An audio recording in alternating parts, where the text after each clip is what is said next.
Okay, welcome again. So today we're going to talk about propositional logic and truth tables. You remember last time we talked about definitions first. We had a little addition to this session about definitions. We talked about then what propositions are, what non-propositional utterances are. We said that the language we use in daily life can be represented by symbols. And one way to do this is what is called a propositional calculus, and propositions can be combined using logical operators, right? So these were the things we talked about last time. And the logical operators, you remember, are the and, or, not, implication, and biconditional. And now today we want to see how we can proceed more into the direction of mathematics, how we can use these logical operators in a more formal way without looking at the meaning of the sentences, and how we can combine them and how we can actually do calculations with them. Okay? So here are the 5 basic logical operations. And how they work. So in order to be able to analyze the truth of statements in ordinary language, you first must understand truth values. And a proposition is a statement which can be true or false. You remember this from last time. This is what we talked about last time. You denote true with a T and false with an F. So this is just an abbreviation. This is just so that you don't have to write true and false. You can just write T and F for true and false. So today is Monday. If today is really Monday, has the value, truth value T. It is true. If today is Tuesday, then the statement today is Monday has the truth value F. It is false. Every day is Monday. Monday is false, clearly, right? Every day is not Monday. You as students is T, is true. It rained yesterday, has the truth value F. If it didn't rain yesterday, if it actually rained yesterday, it would have the truth value T. 2 plus 2 is 4, is a true statement, has the truth value T. So this shows you that every proposition we said can be true or false, and whether it's true or false is what its truth value is, either T for true or F for false, right? This is very easy. So you can apply the logical operators to propositions, and you can calculate the truth of the resulting expression, not only of one sentence, but of multiple sentences that are combined with logical operators. So let's assume P is true, right? Then not P will be false. You remember not is the little hook there before the P. This is the not. And if P is true, then not P is clearly false. For example, it rains now would be, let's assume it's true. It's not, as you can see, but assuming it rains now is true, then the statement it does not rain now must be false, right? So whatever the statement P says, not P must have the opposite truth value. My name is Andy has the truth value T. Not my name is Andy must have the truth value F, because my name is indeed Andy, right? So if it is true that it rains, then it is false that it does not rain, right? This is what happens here. And this we can express now in the form of 2 sentences, or in the form of a table. So we can say if P is true, then not P is false. If P is false, then not P is true. And I can now write this even more concisely by putting it into a table like that. And this is then called a truth table. And this truth table has 2 columns. One is for P, one is for not P. And you see that when the P column is F, then the not P column is T, and when the P column is T, then the not P column is F. This means, the way to read the truth table would be if P is false, then not P is true. This was the first line. And if P is true, then not P is false, which is the second line. And this is exactly what we just said, right? This is the last 2 lines on this page. This is actually the definition of what not means. Right? If you ask somebody, what does not mean? What is the meaning of not? Then you can give him this table and say, this is what not means.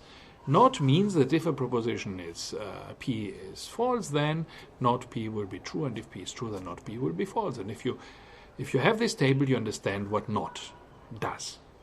Okay? And so, in a similar way, we can do this for all the other logical operators. So let's now look at the conjunction, the and. And if you look at the and, you see that now we need two propositions. The and you cannot do with only one proposition, you need two of them. So P is false and Q is false. So what is the value of P and Q? Take two false sentences. My name is Mary and right now it's midnight. Well, they're both false. So what happens if I combine them with an and?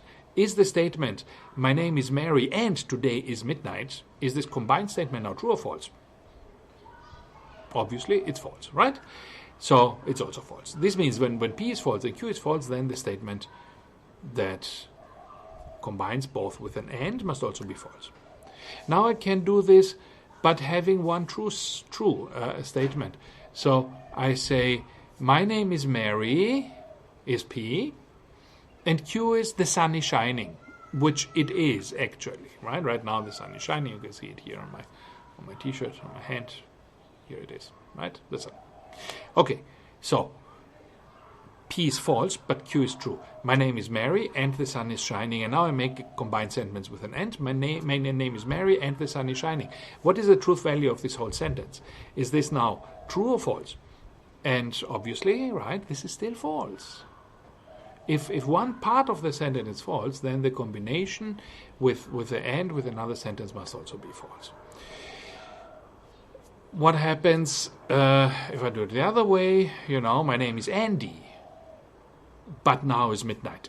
The first sentence true and the second false. So what happens if I combine them with an and? My name is Andy, and now is midnight. Will this be true or false? And this will obviously be false, right? Because it's not midnight. My name is Andy, but it's not midnight. So then if I have two true statements, my name is Andy and the sun is shining, and now I combine them, my name is Andy, it's true, the sun is shining, it's true, I combine them, my name is Andy and the sun is shining. What happens with this combined statement? Is it true? Yes, it is true, right? This is true. So we can see from that a statement that combines two propositions with an and is true in only one case, when both of these propositions are independently true. If one of them is false or both are false, then the statement that combines them with an and is also false, right? So this you have to remember, right? Look at this carefully, remember this. I explain it here, right? P and Q is only true if both P is true and Q is true, and in all other cases it is false, right? So down there is another example with some noodles and apple for dinner. So I, stop the video here if you want to see this, think about it for a moment, but it is the same what I already said. So now let's try to write down a table for the disjunction, for the logical or. You remember the logical or that looks like a V. Take the sentence, the observatory has raised the black rainstorm or the typhoon number 8 signal. Right? The observatory has raised the black rainstorm signal, or the observatory has raised the typhoon number 8 signal. And how would the combined statement be true if the partial propositions are true or false? Which combination of them would make this compound statement be true? So now, as I said before in the previous video, the whole point here is that you actually do these exercises. So please get a piece of paper now, stop the video, and try actually to do this. Write down the truth table, look at the previous truth table here to see how this works. So you should have the same thing, the same structure, P, Q, with these 4 different combinations. And on the right side, you should have one column saying P or Q instead of P and Q with different values, right, that express the or. So try to do that for this statement. Stop the video here and come back in a moment to see the result. But please do it yourself. Okay. So now, this is how your solutions should look like. Okay. The P and the Q are the same as before, but now you see that we have the P or Q, and the P or Q is always true except if both are false. And what does this mean now? P or Q is only false if both P is false and Q is false. Why is this the case? If there is a black rainstorm or a typhoon number 8 signal, classes will be cancelled. So now you can ask yourself, if I have a black rainstorm and a typhoon signal, will the classes be cancelled? Yes, they will, right? This is the last line in your truth table, which you see now on the screen. Now, what if we have only a black rainstorm signal, but we don't have the typhoon signal? Will the classes be cancelled if this sentence is true? Yes, they will be cancelled, right? Second line from last in the table, right? The P is true, but the Q is false. Now let's do it the other way. The black rainstorm signal is false. We don't have that, but we have the typhoon number 8 signal. Will the classes be cancelled? Yes, they will be cancelled, right? So then this is the third line from the bottom. I go the other way around because it's easier to explain it in this way. And finally, if both are false, what happens? If there is no rainstorm signal, no typhoon signal, will the classes be cancelled or not? According to this sentence, they will not be cancelled, right? So therefore, if both are false, then the sentence is false, right? Okay. So classes will be cancelled if any of the parts of the sentence are true, if there is a black rainstorm or a number 8 typhoon, or both. Otherwise, they will not be cancelled. So this you just have to remember, these truth tables. You can make some sense of them, but essentially you have to memorize them, right, to be sure that you can reproduce them. So sometimes people have problems with these. Let me briefly say something about that. So some people ask, why is the result true when only one of the propositions is true? And then obviously, the university administration says you will have to get 3 credits from a CLB course or a CLD course. And now you see that if this is put like that with an or, then it's okay. If one of them is true, if you have the CLB course, then it's okay, you get your credits. If you have CLD, you also get your credits. So if one of them is true, then the result is true, right? No problem there. Right, this is explained here, right? Okay, second problem. Why is the result true when both propositions are true? Look, obviously, if you steal a car or if you steal a diamond ring, then you go to prison. Right? Stealing a car brings you to prison. Stealing a diamond ring also brings you to prison. Now you could be clever. Let's steal a diamond ring and then drive away with the stolen car. And because I've done both, I will not go to prison. Is this true? Will you not go to prison? No, you will go to prison still. Right? If you steal a car and then use it to drive away with somebody's diamond ring, do you go to prison? Of course you go to prison, right? So the or doesn't say that. It's not exclusive, right? It says if you do something, you have a result. If you do something else, you also have a result. And if you do both, of course, you have the result doubly, so to say, right? Of course, you still have the result. And there is another or, which is called the exclusive or. The exclusive or does not have this property.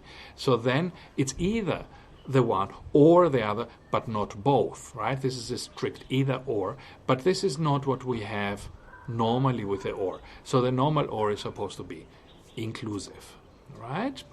This is the strict either or.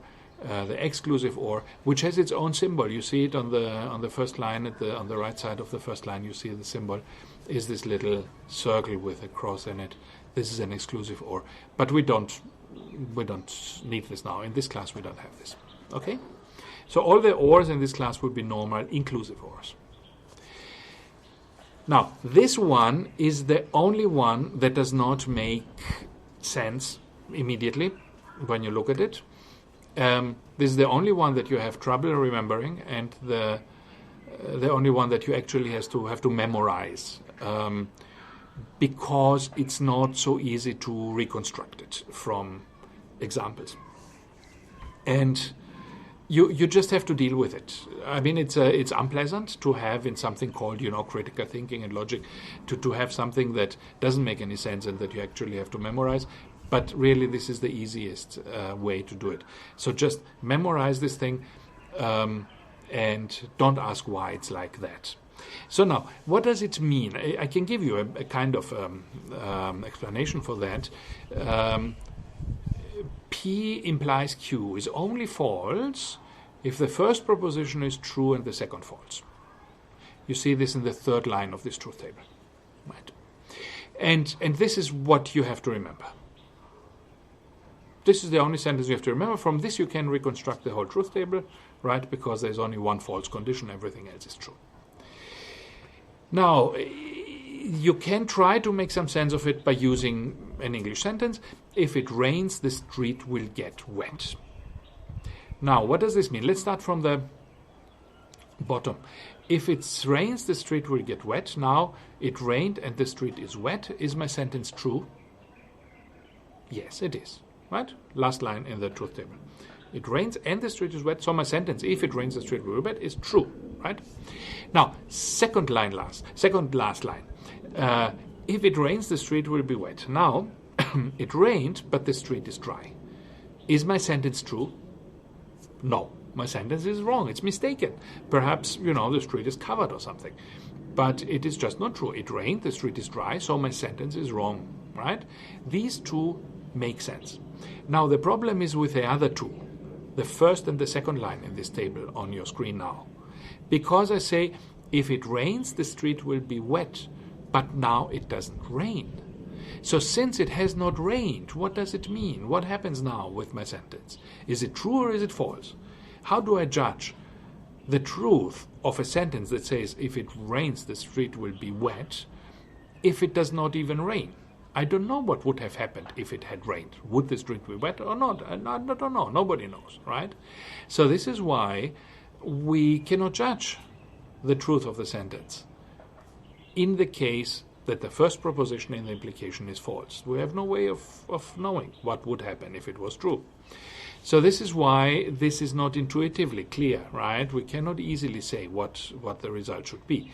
So for formal reasons, it has been defined to be true in these cases. It is true by definition. It is not true because it makes any sense. It is true because people have defined it like this.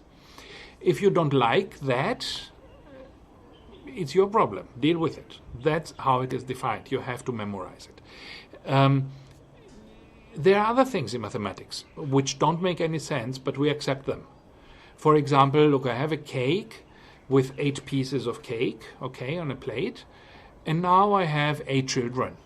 So how many pieces of cake does each child get? So I say 8 pieces of cake divided by 8 children gives one piece of cake per child. So now let's say I have only 2 children, but the cake is the same. I have only 2 children. 8 divided by 2 is 4. Each child gets 4 pieces of cake. Now I have only 1 child. 8 pieces of cake divided by 1 child. How many pieces of cake does the child get? All 8. Okay, so far. Now I have 0 children. How many pieces of cake do 0 children get? 8 divided by 0. How much is 8 divided by 0? Right? It's, it doesn't make much. Mathematics tells you it explodes. Mathematics tells you it's illegal. Don't try to do that. Forbidden. Right? Why is it forbidden? I have a cake, I have 0 children, I want somehow to divide my cake among 0 children. It's much more logical to say I still have 8, right? Or the children get 0 because there are 0 children. It doesn't make much intuitive sense to say the whole operation explodes and the god of mathematics comes to eat you alive, right? This doesn't make sense, but it is the case, right? It is the case. It is the same with other things in mathematics. You say 2 to the power of 3 is 2 by 2 by 2 is 8. 2 to the power of 2 is 4. 2 to the power of 1 is 2 multiplied with nothing is 2. 2 to the power of 0. Now I take 2 and multiply it 0 times with itself. What do I get? 2 to the power of 0 is 1. Why is it 1? Nobody knows, right? Doesn't make any sense. Okay, so these are examples where the whole thing goes wrong. Mathematics goes wrong. They're just operations that are not allowed by definition. And that's okay, right? That's how things are. By definition, things are defined to work in a particular way. This is one of them, okay? So, truth table for the implication. You remember P implies Q is only false if the first proposition is true and the second is false. Now, obviously, this being something that confuses people is, with a great probability, something that we will ask in the exams, right? Clearly, we are going to ask things that are hard. The only hard thing about truth tables is that. So expect that to appear in your exams and therefore, learn it. Okay. Now, there are more explanations of this, why it has to be like that, which I don't want. I think that's not necessary. It's just a small thing to memorize, so you don't really need to attempt to understand it. But if you really want to understand it, here's a link. This link tries to explain it a little more. You can also Google it, right, and you will find lots of documents trying to explain this to you. Okay. The last thing we need is the truth table for the co-implication or biconditional. Biconditional, you remember, means the result is true if and only if the other thing is true. This means they are always true together. The biconditional is true if P and Q have the same truth value, if they are both true together or both false together. If one is true and the other is false, then the biconditional is false. So this is easy to remember. It also makes a lot of sense, right, as opposed to the previous one. And now you can see, FF for P and Q gives you true because they are the same. FT and TF, the two lines in the middle, give you F because they are different. And TT gives you T. So the result is true if and only if the two are the same, you could say. Okay? That's the biconditional, very easy. So P biconditional Q is only false if the two propositions have different truth values and is true otherwise when they have the same truth value. So if and only if the sun shines, will the sky be blue? Not very elegant English, but this is true if both parts are true or if both are false. And it is false otherwise, right? If I can have the sun shining and the sky is not blue, then something is wrong with my sentence. Okay. Now, we come to the point of this session, which is to calculate truth tables. Now, I can add, you understand that I can add more and more logical operators, and then I need to find a way to calculate what is the truth of the resulting expression given the truths of the individual propositions. So we can calculate truth tables of the more complex expressions, and by doing this we can find out under which conditions these complex expressions are true or false. Let's say something like, I will have pork or beef together with rice and no tea. Write this sentence down in symbolic form. Write it down as a formula using letters for propositions and using logical operators, and then we will try to see how to calculate its truth table. So now, exercise. Stop here, stop the video, do this, and come back. Okay, so here we are. Your sentence, I will have pork or beef together with rice and no tea. When you try to transform this into a formula, please first always make a list of your propositions and say what each letter means. This is not only important in an exam so that I know that you have understood what you are doing and you have assigned your proposition letters in a particular way, right? I need to know this because later when I look at the formula, I don't want to have to work out what each letter means. You are supposed to tell me, right?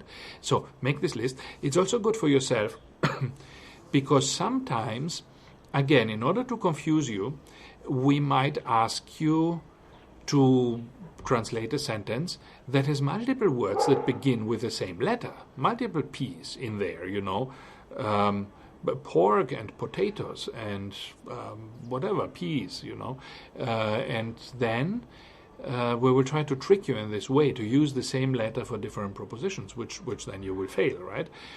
So this you can avoid the problem by first making a list, and then you will clearly see yourself that you are reusing the same letter. If you don't do this, you might accidentally do that, right? Which will cause you to fail this exercise. So make a list always. Check the list that you have every letter only once, and then you will be fine. So here now let's go down to the last line of this. Here you see how the thing looks now. The expression, you need brackets to separate the parts. So you will have pork or beef. This goes in one bracket. And with it, you will have, and the and is the together. Together means and, right? I'm going together with my friend means I and my friend, we go together. So together is an and rice and not tea. So the pork or beef go together because it's pork or beef, but in any case it's rice and no tea. This is why we have the bracket around the pork or beef there. Okay, now we want to calculate the truth table. And how do we do that? Obviously, I mean, you don't need the right bracket here, right? The bracket around the R and no T is not necessary. Here you see the same thing without the bracket on top of the truth table. And now we need to, this is another thing that is a little difficult to understand, is how do I find all the combinations of these letters? Because if you see I have T, R, B, and P. And if you just try randomly to say true, true, false, false, true, false, true, true, true, false, false, true, true, false, true, true, then you will have trouble finding the combinations because there are 16 of them, and 16 different combinations. You will probably have two the same, or you will omit one and have trouble finding the last ones because you will see that they almost repeat something you already had. So that you will waste a lot of time trying to find 16 unique combinations of true and false.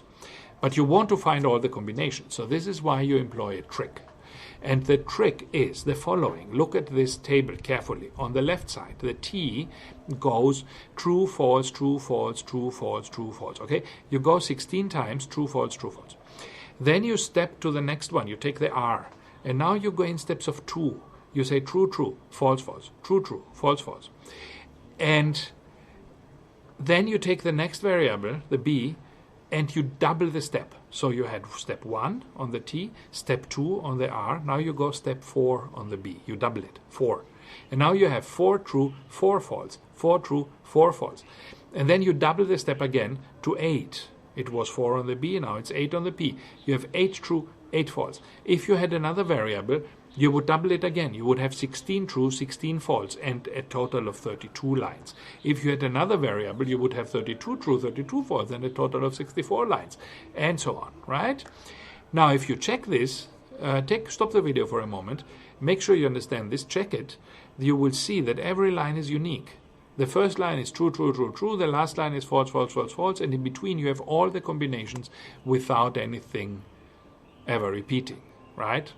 That's great. This is what you want. So when you have to make a truth table, like a machine, go there, don't think about it, write your variables down, and then go true, false, true, false, true, false. Double the step, true, true, false, false. Double the step, true, true, true, true, false, false, false, false, and so on until you're finished with your variables. Okay? Now this is an exercise. Calculate now this truth table. Stop the video here. Calculate this result. Okay, so if you did this, you saw that it is difficult, right? It's difficult to calculate. Here is the result. You can check this if you want. Stop the video here, compare it with what you have on your paper, and make sure you got it right. But I will tell you it's difficult this way. I wrote it here because all the intermediate steps are missing, and this is what I wanted you to experience. It's difficult to do this without the intermediate steps. The probability that you will make a mistake is relatively high. So how do we make it better? The better way to do it is like this. You divide your expression into smaller sub-expressions. You see look at the columns here, P, B, R, T is the same like before, but now I take the big expression apart into pieces.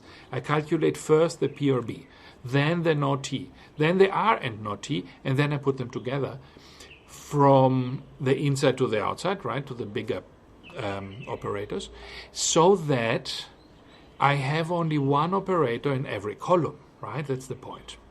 And this is what I'm doing here, right? And then I get the result. Okay, so now, how did I do that? First, you write down the propositions as a complex expression in symbolic form, right? The propositions that you want to calculate. Write all variables down, each into one table column on the left side, the variables. Then do the same for all the sub-expressions. Take out the sub-expressions of the big expression. Calculate them separately. Start with any variable, fill in T, F, T, F, T, F, and so on, starting with T or starting with F. It doesn't matter, but you always have to start with the same thing, right?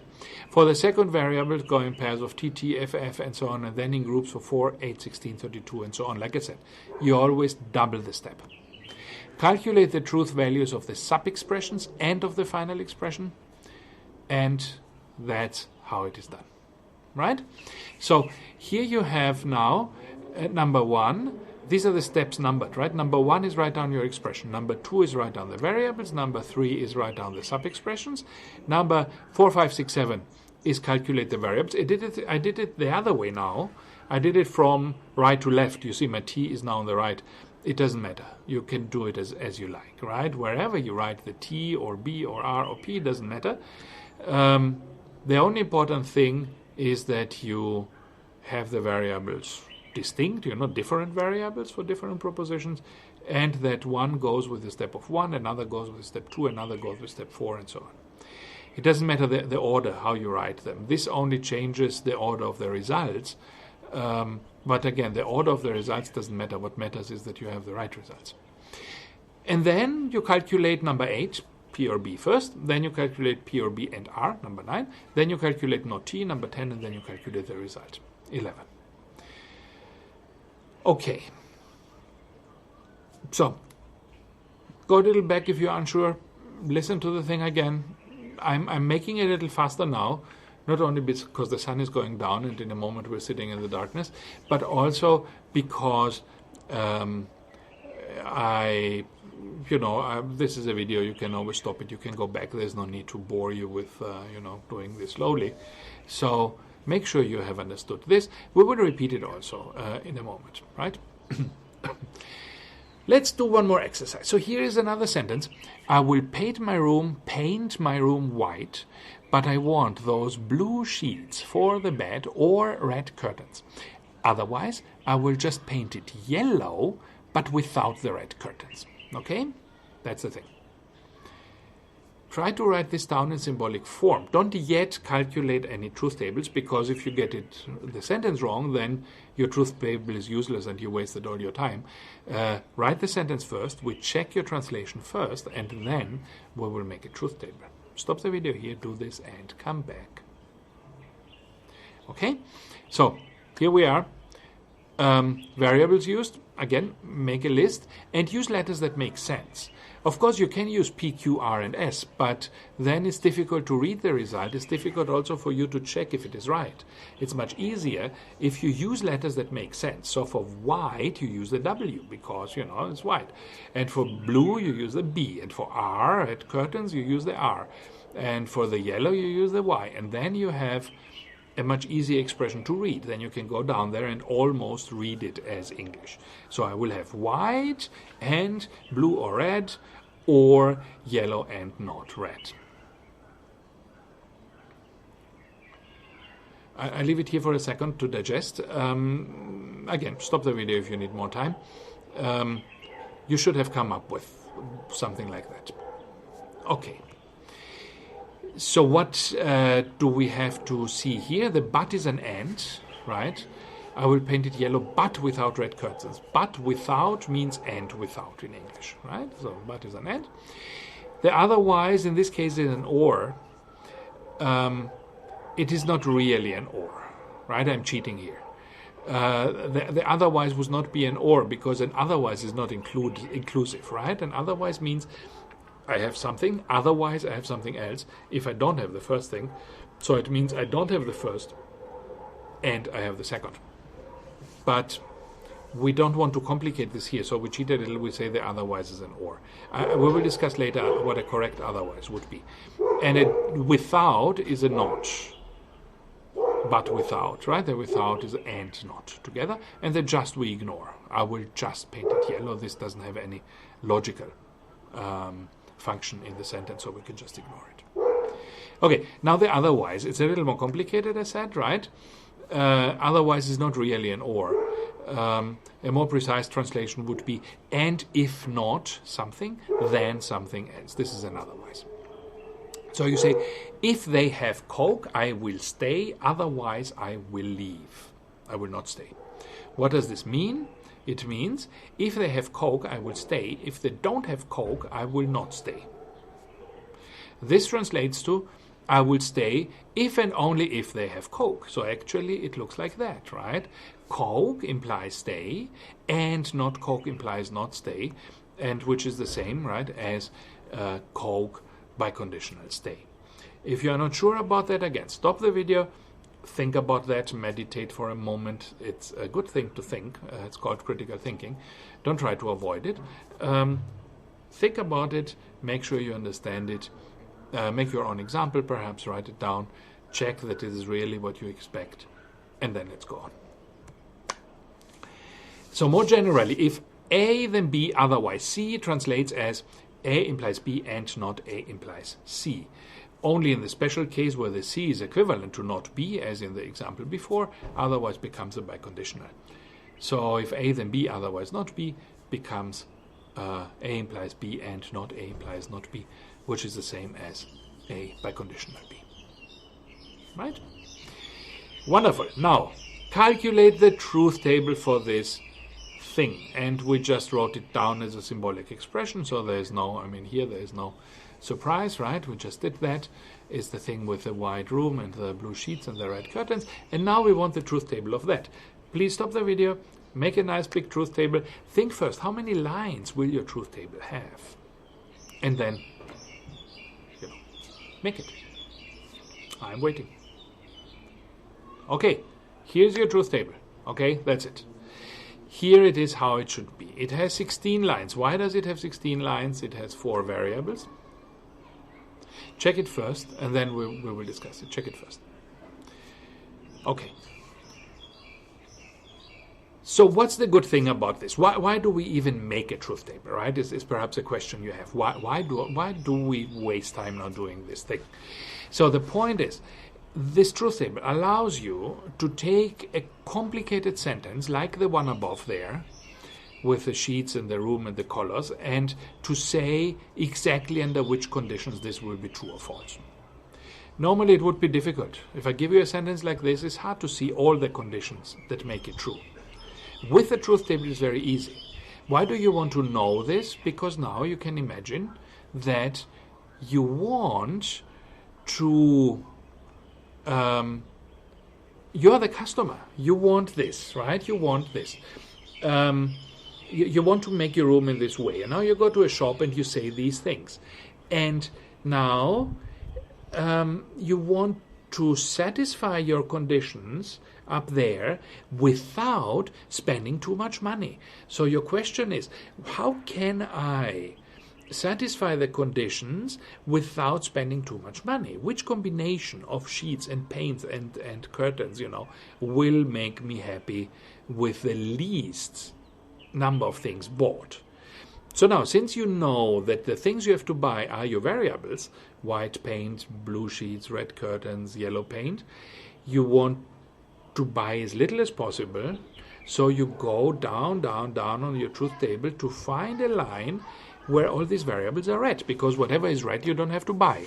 So as much as possible red means you buy as little as possible, but that still satisfies your conditions. This means it is green, it is true on the right column. So what is the cheapest way? What is the lowest green true result on the right. It is the second last line. So if you just buy yellow paint, you are done. Right? Just yellow paint makes you happy. And this is something, okay, perhaps in this case you could still see it, but from looking at the sentence. But obviously you understand if I make the sentence more complex at some point, you will be unable to see it without the truth table. But now imagine something else. You are the seller. You are the guy in the shop, and you want to sell these paint and decoration stuff, to a customer who comes with this sentence to you. So now you want to maximize your profit. You want to sell as much as possible to satisfy him. So how do you find this solution? In the truth table, you go to the first line, because you see in the first line, if you sell him everything is green, true, true, true, true. You sell him white paint, blue curtain, what is the blue? Blue sheets, red curtains, and yellow paint. Sell him everything. Then on the right side, this satisfies the condition, right? Satisfies all the conditions, you have a true result. So by selling him everything, you also make him happy. And that's the point, right? This is how you can use a truth table to understand under which conditions a complex statement like this actually becomes true. Okay, so let's do more exercises. Next time I will show you in more detail how to actually make the truth table. If you need to more, I have some kind of animation to show you this a little nicer. But I think you should have understood it already now, okay? So let's try to find an English sentence with the following logical structure. A, biconditional, brackets, B and C, or D and C. Again, stop here for a moment, do this, and then come back and let us talk about it. If and only if you give me a good grade, remember it's an if and only if because it's a biconditional, I will attend your class and like you, or I will be your Facebook friend and like you. You see the second trap here is the C, because we have 2 times C, B or C, and B and C, or D and C again. And because it's the same formula and it has the same letter 2 times, you need to translate it in exactly the same way. So I will like you is C 2 times. Okay, this is a common mistake here. Translate this into English. Solution: if I get my results without A's, then my mother will kill me with a gun or a knife. Right? Without A's means if I get my results and my results don't have A's. So this is A and not B. Next, this is like we saw last time, we saw one of those. I want a pizza, but it should have no meat or pineapple, and make sure it has some tuna and a lot of cheese or pepper. Which is the correct formal representation? Now, do this again. Stop the video. Do this. Okay? The solution is number 4. This one. I think it's clear, right? If you go through and carefully, you will see this. This here translated into English. Again, stop the video. Okay, here comes the result. If and only if you buy me the expensive ring and not the cheap one, I will like you and marry you, and we will be happy. Okay? So the only difficulty here is the if and only if. It's a biconditional, right? Make sure you always translate this as if and only if. There's no other translation for the biconditional that is acceptable for our exam. Another one of those. If and only if I marry Paul, but not Mike or John, I will have a house with cows and elephants.